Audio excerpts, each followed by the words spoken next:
আমরা সব রাজনৈতিক দলের উপস্থিতিতে কাল সই হবে জুলাই সনদ। তবে এদিন কোনো দল সই না করলে পরবর্তীতেও সুযোগ থাকবে বলে জানিয়েছেন জাতীয় ঐক্যমত্য কমিশনের সহ সভাপতি আলী রিয়াজ। এদিকে তৃতীয় দফায় আবারও বাড়ল ঐক্যমত্য কমিশনের মেয়াদ। 15 দিন বাড়িয়ে আজ প্রজ্ঞাপন জারি করেছে মন্ত্রিপরিষদ বিভাগ। শুক্রবার সই হতে যাচ্ছে চূড়ান্ত হওয়া জুলাই সনদ। তবে সব দল এতে সই করবে কিনা তা এখনো নিশ্চিত নয়। সনদ সইয়ের আগের দিন সন্ধ্যায় সংবাদ সম্মেলনে কথা বলে জাতীয় ঐকমত্য কমিশন, যেখানে মতভিন্নতা ভুলে সব দলকে সনদে সই করার আহ্বান জানানো হয়। বিভিন্ন রকম মতভিন্নতা সত্ত্বেও আমরা আশা করি যে আগামীকাল এই প্রক্রিয়ার সঙ্গে যারা যুক্ত ছিলেন সেই রাজনৈতিক দলগুলোর প্রতিনিধিরা উপস্থিত থাকবে এবং সনদে স্বাক্ষর করার মধ্য দিয়ে আরেকটি পর্যায়ের দিকে আমরা অগ্রসর হতে পারব।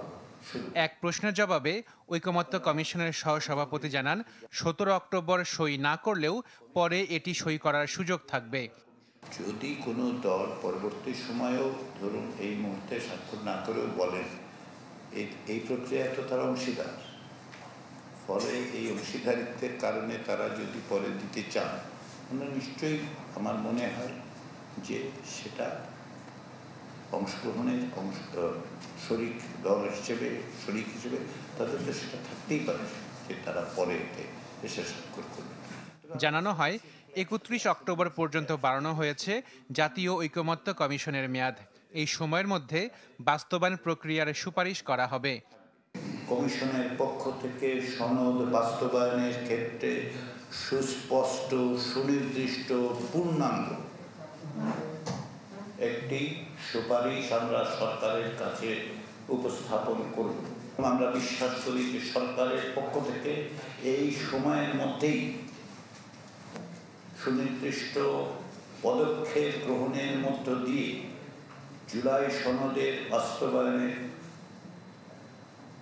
প্রক্রিয়াটি শুরু করা হবে। এছাড়া বর্ধিত সময়ের মধ্যেই কমিশন 8 খণ্ডে 3000 পৃষ্ঠার পূর্ণাঙ্গ প্রতিবেদন সরকারকে দেবে বলে জানায় কমিশন। এটাকে আমরা বলতে পারি স্টেট অফ এক্সেপশন, তার মধ্যে আছে। আশিকুন প্রিন্স, চ্যানেল 24, ঢাকা।